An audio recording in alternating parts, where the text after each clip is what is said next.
vodě vystupujeme už 7:30. Je zde řada pozoruhodných objektů, tak si je jdeme prohlédnout.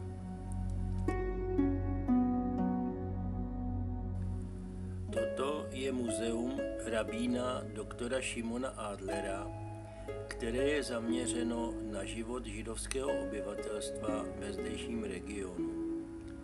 Muzeum je ale otevřeno až od 1. května.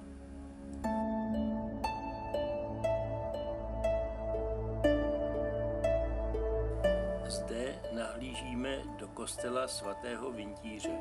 Je to jediný kostel tohoto zasvěcení na světě. Obnoven a znovu vysvěcen byl v roce 1995. Je obohacen o skleněné plastiky, skleněný oltář a křížovou cestu od výtvarnice Vladimíry Tesařové. Jen pro zajímavost, oltář má rozměry 4,5 x 3,2 metru a váží téměř 4 tuny. V tomto pavilonku vyvírá pramen svatého Vintíře. Má údajně velmi dobrou vodu.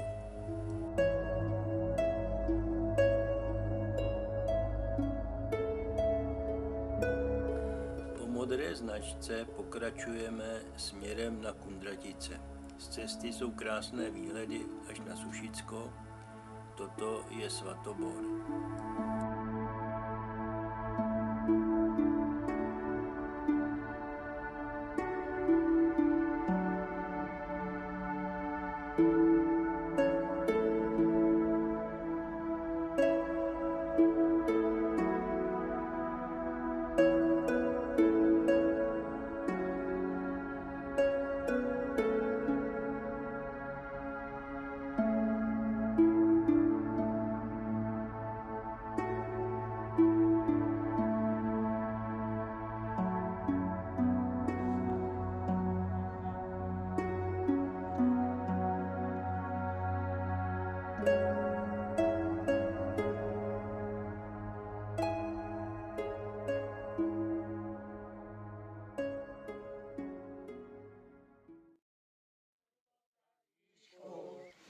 Po kalíšku dáme, takhle zaspíváme, po kalíšku, po kalíšku.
Zde už jsme se stoupili o 200 metrů a stojíme před Kunratickým zámkem.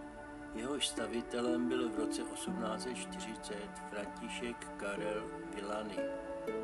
Od roku 1990 vlastní zámek paní Eliška Količ, rozená Hašková. V minulosti k zámku patřila kaple, zahrada se skleníkem a nedaleko stával také pivovar.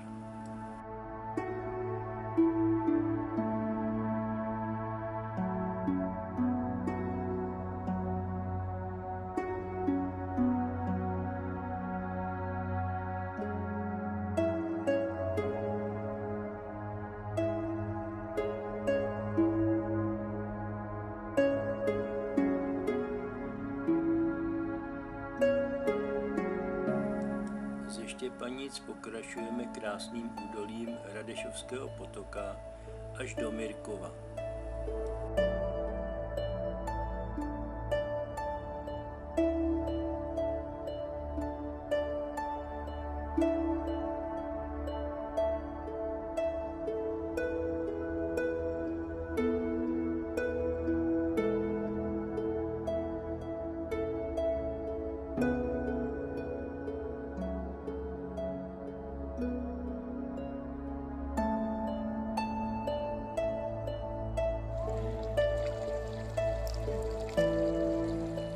Překročíme Radešovický potok a vstoupáme lesem k Vatěticům, kde se nám otevřou krásné výhledy až na hrad Kašperk a vidíme i kostel svatého Mikuláše u Kašperských hor.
Toto je Vatětická lípa, stará cirka 300 let.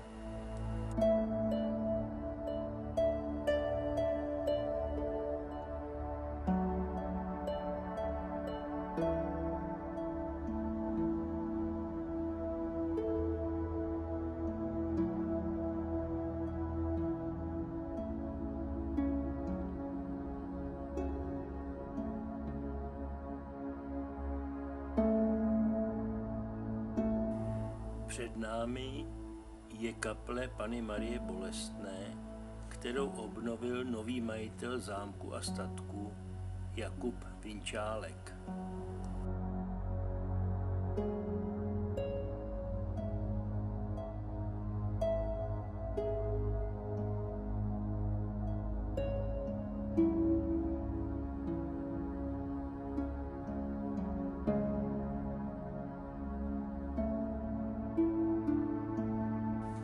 Přicházíme do Palvínova, kde se nachází statek a zámek, jejíž historie začíná už v roce 1560. Vystřídala se zde řada majitelů a po roce 1945 byl zestátněn. V současnosti se areál opravuje díky rodině Skálů, kteří přišli z Plzně, kde žili v komfortu rodinného domu.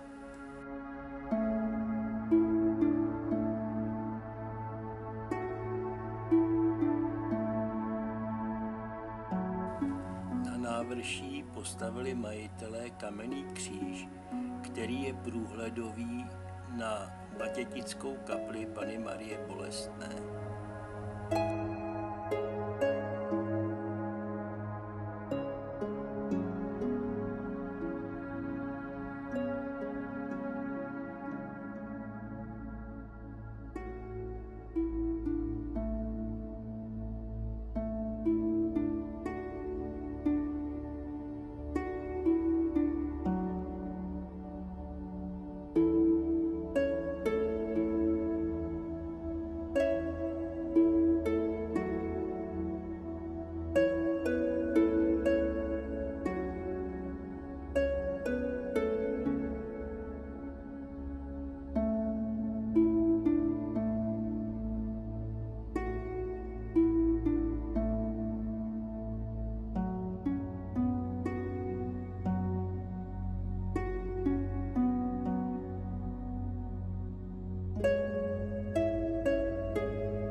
malou kapličkou zvané Švédské hroby.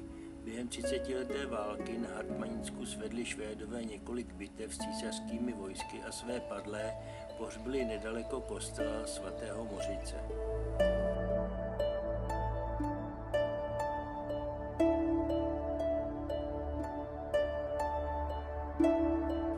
Nedaleko kostela na Malé Mítině je umístěna skleněná socha svatého Vintíře od Vladimíry Tesařové. Je opatřena ochranným dřevěným přístřeškem.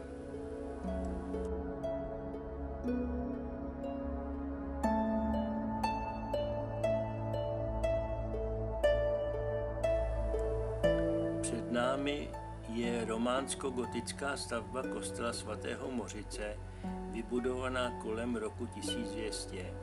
Vedle kostela je barokní kostnice. Kostel byl po roce 1989 opraven a v roce 1993 znovu vysvěcen.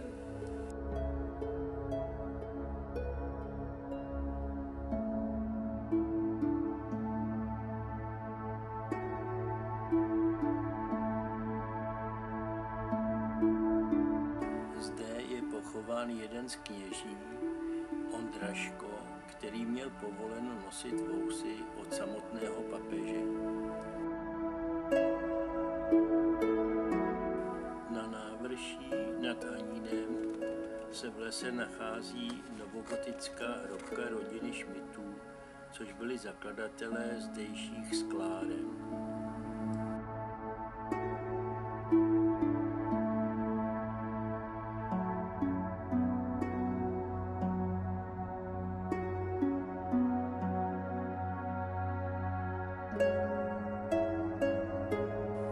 Sklárna v Aníně byla založena v roce 1796. Prošla dlouhou historií a dnes zde funguje pouze brusírna.